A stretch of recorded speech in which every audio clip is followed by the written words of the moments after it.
to tell you I checked the bank account yesterday. That money hasn't gone in. All right, I'll give him another call when I get to work. I gotta go. Okay. Have a good day. See you tonight. See you later, beautiful. Bye, Dad.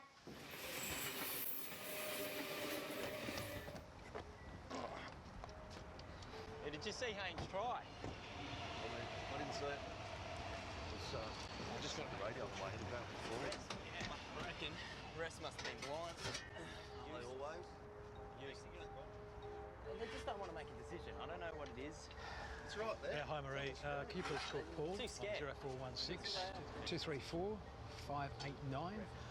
It's just in regards to some overtime pay. If you get back to me, that'd be great. Okay, thanks, bye. Hey, lads. Did you see any pipes, by the way, when you drove in? No. Damn! We need them. They should have been delivered yesterday.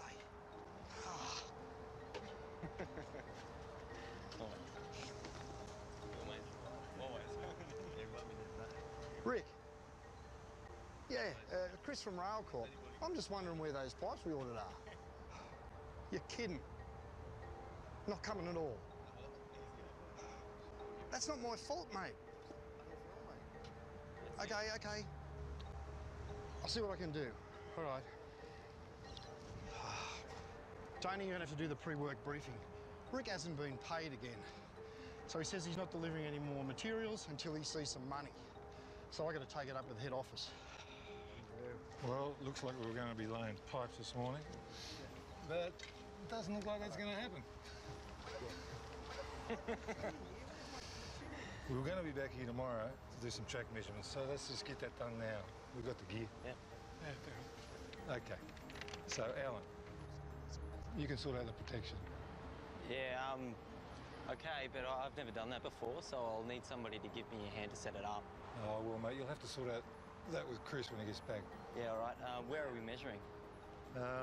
Here we are. It's at 26,500 to 26,450 kilometres. Where's that? I think it's just up there a little bit.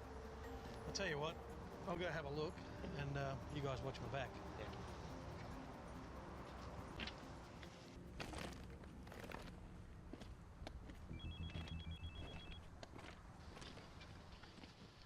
Yeah, Paul speaking. Oh, hi, Marie. Yeah, look, thanks for getting back to me. Yeah, no, I wanted to talk about that overtime we spoke about. Paul, train on! Yeah, I still haven't been paid yet. Paul, train on! Have the timesheets been signed off on? Paul, train on! Look, is anyone... Paul!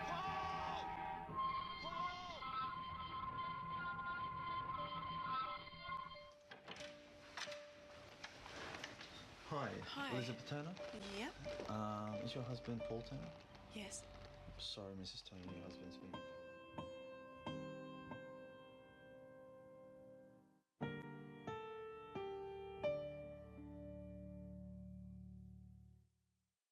So, how does that make you feel, what you've just seen?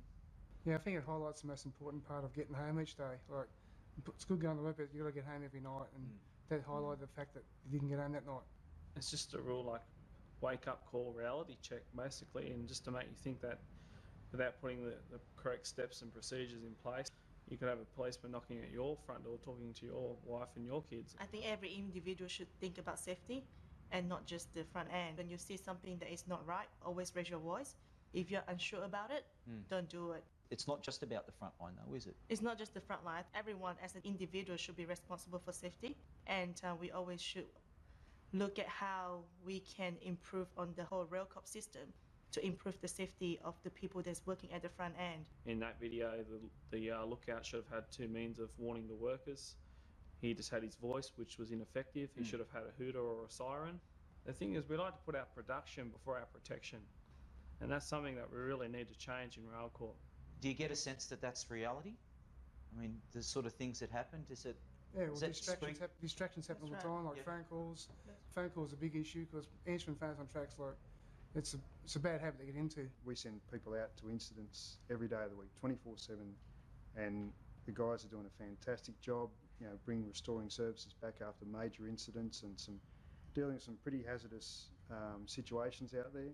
They're doing it every day of the week. They're doing a terrific job bringing them back, but I often wonder how so much safety is in the forefront of their minds. I think that a lot of the time there's a lot of pressure to keep things moving, to get things done quickly and in a timely manner.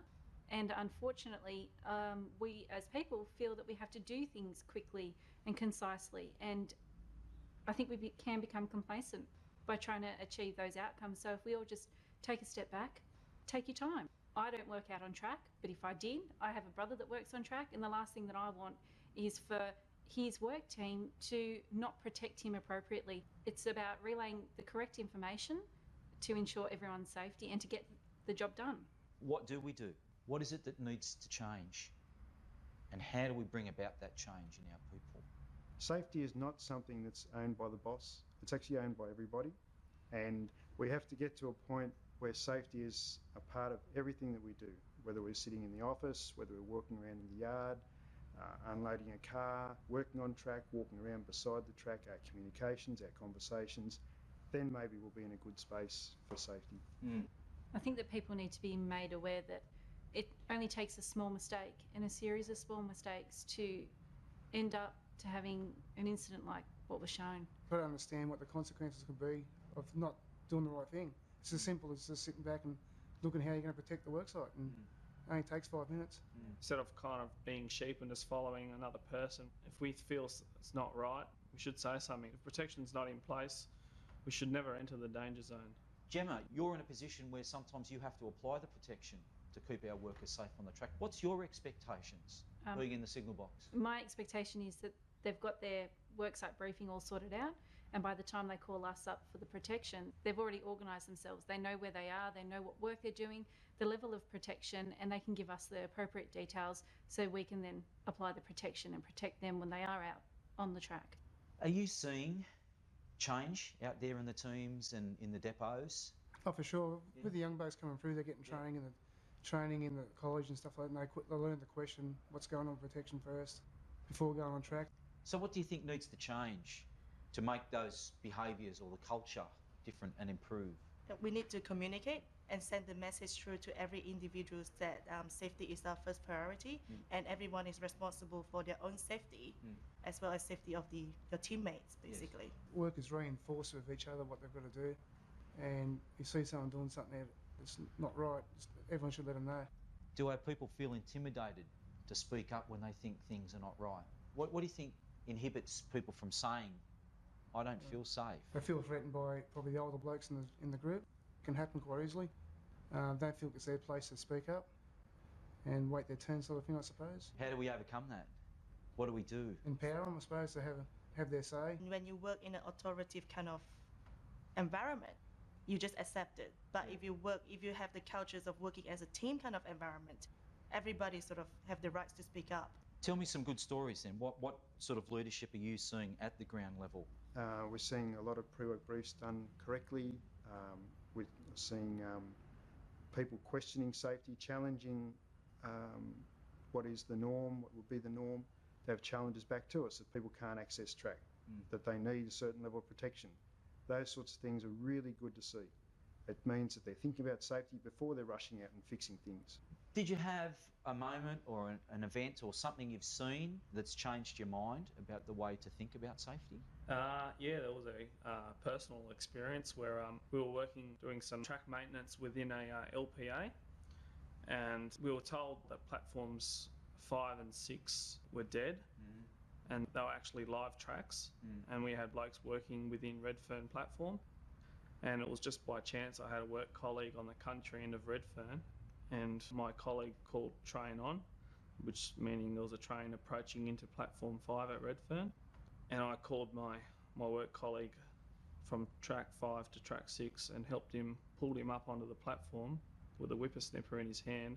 And it just really kind of made me think, if that train was any earlier, I could have cleaned him up, possibly, pulled me with it as well, because I would have been trying to save him. So that was a slap in the face, wake-up call for me. I had an apprentice many years ago working for me. We were working at a junction. He went over, I sent him over to the vehicle to get something from the car. Warning light went out, we stepped away from the track. He was clear of the track, he was on the other side of the track. Now he came back, walked around, looked around the corner, saw us in our safe place and proceeded to step onto the track, and I still can picture him in my mind running through a set of points and the train basically right on his back, and he just cleared it. We're talking seconds of a near miss.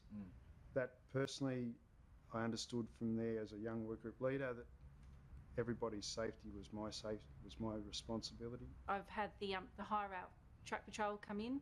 He was on the wrong running direction of the up main. He had the blocks in place. He was there, but he was coming up to the box to get his form for his TOA for the next section. He was warned that there was a train coming through on the down. However, when he pulled into the platform, he proceeded to open his door. The train coming through blasted his horn. He slammed the door shut, and I was there. I was watching it from the box. He knew full well that train was coming through, but just didn't think it through. Went to proceed to open the door. Adjacent line, train coming through, and it was so close. Yeah, we've had situations on track. We've had TOAs in place and trains that come through on the actual TOA that we've had the track on. Just confusion with the box of what track was actually the right one to have it on. And could have been a pretty bad incident happened, but someone spotted, so everyone got track in time. But that highlights the fact that things can happen pretty badly. What changed? The way we do that protection, that spot's changed a fair bit. We clip and lock points up further now rather than relying on protection going out 500 out to completely isolate the track. Is the risk-taking culture still out there on the network? I think the biggest thing is complacency. And when I've got workers on track, sometimes they wander onto a live track. The protection officers' protection arrangements determine whether they make it out of that danger zone alive. The relationship has to be built between everyone so that the PO has the respect of his team and he is providing the correct briefing and protection that he needs to do, but then he can relay that onto the signaller. The more confidence the signaller has in you as a protection officer, the more time they're going to give you to help you protect that work site, because they know they're going to receive their track back on time, and they have confidence in you that you're going to deliver. What's the general attitude towards safety amongst our people? Is it hard to comply? Is it hard to do the right thing and get the right outcome? No, I don't think it is difficult. I think that it's the time factor.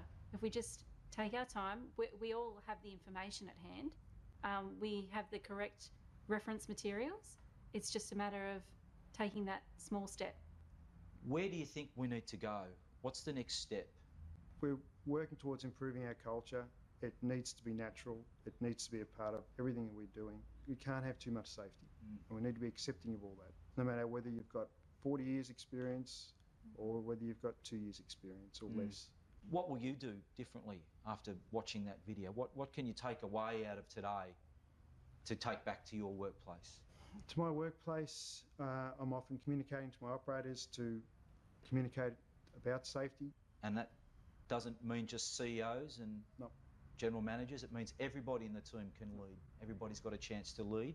With our young people, we really need to mentor them, we need to encourage them so they understand what's going on. We need to really hone in on mentoring them about safety, and that message will come through eventually. They will make this place a better organisation. We can sit here and watch videos and see things and talk about it, and we're all enthusiastic, but what happens when we walk out the door? How do we keep the momentum or the energy there? What can we do? I think we should always remind ourselves that we do want to go home to our family every shift, at the end of every shift. So maybe keep photos of your families nearby that you can keep remind yourself that every time you go on track, you do want to go home. Yeah, making it home is what it's all about. Safety is a part of everything we do, and it's as simple as that, no matter where we are and what we're doing. Thank you. You've just seen film of an incident that should worry you, but you've also just seen some of our colleagues telling us that people are changing. People are feeling authorised to work safely. People are taking leadership and they're taking accountability for the safety of their teams. So change is not that hard. Safety compliance is not that difficult to achieve. And let's face it, without good safety compliance, the result we get is what you saw in that video. So we need to take safety culture change to the next level. So change is happening. People are taking accountability, and cultures are changing in our work teams. and you've got the right to expect the support of the RailCorp Executive Management Team. And you have that from the RailCorp Chief Executive and our Group General Manager. You are authorised to work safely, but also the back office functions need to have their systems in place and delivering services for the front line. And just the same, what we need from you is to take leadership in your teams. Feel authorised to act safely and take accountability for what happens in your work group. And now, let's see some film of how things really should be on the network so that we can make it safe and make it home.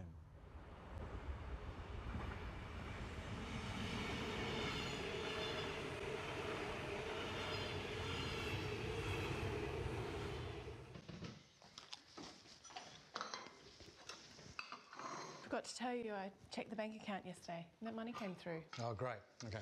I'll see you tonight. See you. Have a good day. See you, beautiful. Bye, Dad.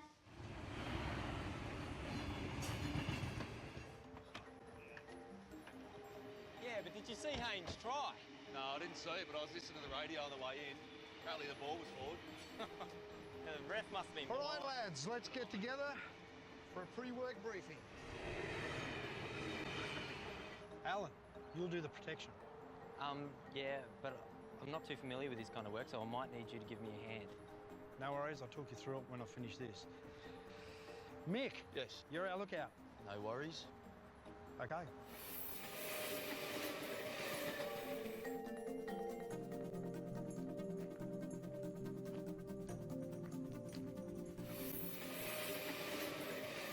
Hey guys. Hi. Hi. How was your day? Yeah, not bad. How about yours? Good. What are we doing here? Maths. Maths homework. Wow, look at this. Hey? Is that right?